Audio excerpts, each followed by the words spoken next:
2025 का ही है।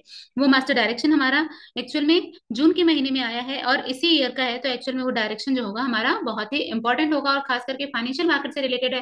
तो नेचुरली वो डायरेक्शन हर एक फाइनेंशियल मार्केट के एस्पेक्ट को कवर करता हुआ होगा। देखिए ये डायरेक्शन हमको दिख रहा है, जून 16 2025 का है। ये डायरेक्शन बेसिकली आरबीआई ने जो इशू किया था, इस डायरेक्शन से रिलेटेड जितने भी की पॉइंट्स हैं, जितने इंपॉर्टेंट चीजें हैं, जितने भी इंपॉर्टेंट एस्पेक्ट्स हैं जो बैंकिंग एग्जाम से रिलेटेड हो सकते हैं, उन सबको मैंने कोशिश किया है कवर करने के लिए। चलिए बिना देर किए हुए हम फटाफट से अपने स्क्रीन पे चलते हैं और इसके सारे एस्पेक्ट साथ ही साथ सारे इंपॉर्टेंट क्वेश्चंस को डिस्कस करते हैं। Hello everyone, welcome to your own channel finance masala. आज का वीडियो मेरा आरबीआई की सीरीज चल रही थी, तो उसी में एक नेक्स्ट वीडियो है जो बेसिकली आरबीआई के इंपॉर्टेंट डायरेक्शन को कवर करेगा। आज का वीडियो भी मेरा इस तरीके का होगा कि आपको जो भी डायरेक्शंस आए हैं उन डायरेक्शंस के की जितने भी होते हैं, जितने भी इंपॉर्टेंट चीजें हैं, सारी चीजों को डिटेल में बताएगा, डिटेल में समझाएगा। तो मेरे वीडियो में लास्ट तक बने रहिए ताकि आपको आरबीआई के सर्कुलर से रिलेटेड कोई भी डाउट ना रहे।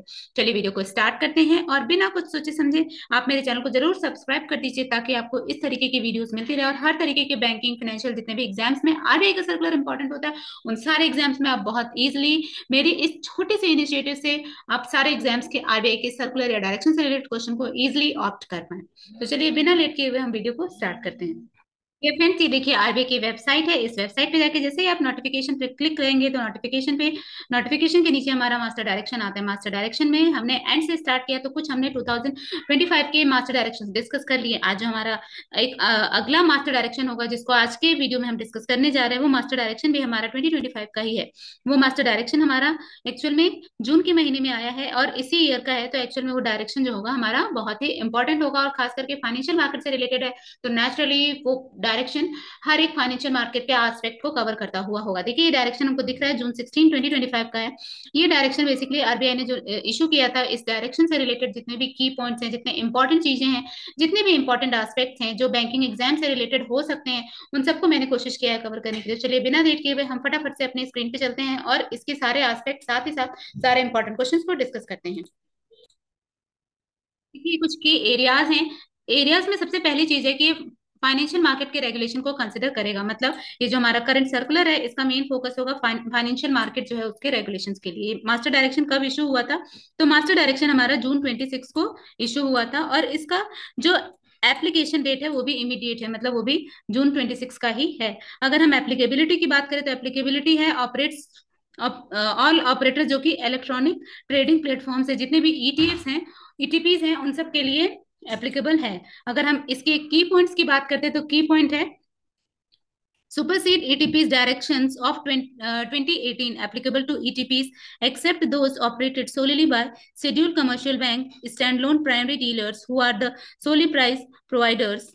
Then authorization mandatory for operating ETPs, eligibility Indian companies, minimum 5 crore net worth, 3 years of trading infra experience, comprehensive guideline on governance, risk, cyber security. मतलब देखिए कितने सारे इंपॉर्टेंट चीजों को कवर कर रहा है। अभी करंट टाइम में अगर हम देखें तो रिस्क, साइबर सिक्योरिटीज और इस तरीके से रिलेटेड बहुत सारी चीजें आ रही हैं ट्रेंड में और बहुत सारी चीजें हैं जो एक्चुअल में लोगों को बहुत तरीके से सफर कर रही हैं। तो ये सारे एस्पेक्ट्स को ये पर्टिकुलर मास्टर डायरेक्शन कवर कर रहा है। चलिए फटाफट से देखते हैं कि इस मास्टर डायरेक्शन में किस किस तरीके के क्वेश्चंस आ सकते हैं और क्वेश्चंस के आंसर क्या हम एक्चुअल में डाल सकते हैं। तो देखिए फर्स्ट क्वेश्चन आता है, what is the minimum net worth required for an entity seeking authorisations to operate an electronic trading platform.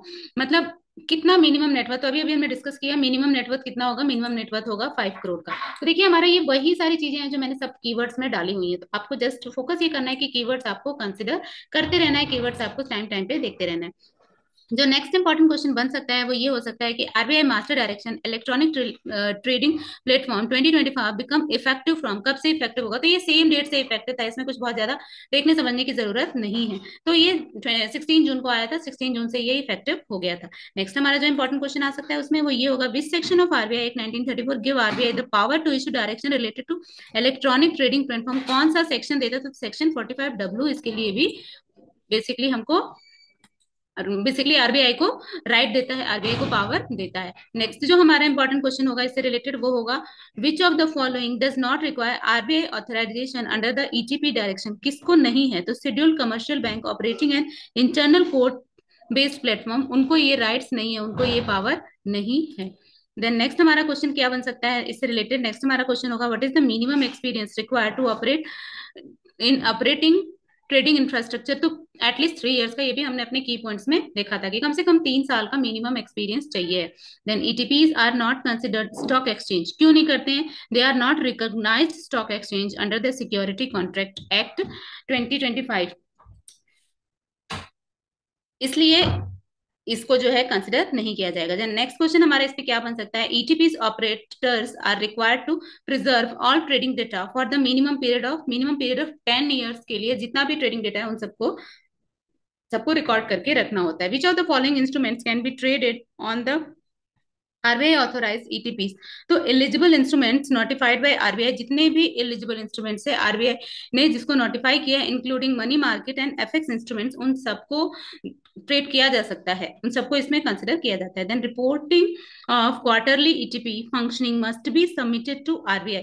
तो 15th of the following month, जो भी फॉलोइंग मंथ है उसके 15th को इसको सबमिट करना जरूरी होता है, सबमिट करना मैंडेटरी होता है। Which portal is use to apply for RBI authorisation to operate an ETPs? कौन से पोर्टल पे डालना है? तो पोर्टल है, जो पोर्टल इंपॉर्टेंट है वो है प्रवाहन, प्रवाहन पोर्टल पे इसको डालना जरूरी है। तो आई होप आपको ये कॉन्सेप्ट समझ में आ रहे होंगे और कॉन्सेप्ट के साथ ही क्वेश्चन समझ में आ रहे होंगे। देखिए सारे ही क्वेश्चन जो भी मैंने आपको इधर मेंशन किए, मोर और लेस मैंने कोशिश किया है सारे क्वेश्चन के सॉल्यूशंस को आपको इस कीवर्ड में अवेलेबल करा दूं। तो आपको बेसिकली इसको करना क्या है? तो आपको बेसिकली ये किस एरिया से रिलेटेड है, किस डेट पे आया था, कौन से डेट पे इफेक्टिव हुआ था, साथ ही साथ किन किन चीजों को कंसिडर कर रहा है, ये सारी चीजों को अच्छे से याद करके रखना है, अच्छे से इनको माइंड में करके आपको, जैसे अगर आप ये कीवर्ड की ही स्क्रीनशॉट ले लेंगे और इसके बाद इन्हीं को अगर आपने एग्जाम के एक दिन पहले प्रॉपरली रिवाइज कर लिया, तो आई होप आपको इससे रिलेटेड क्वेश्चन इजिली बन जाएंगे। चलिए मिलते हैं अगले वीडियो में, तब तक के लिए take care, goodbye, have a nice day.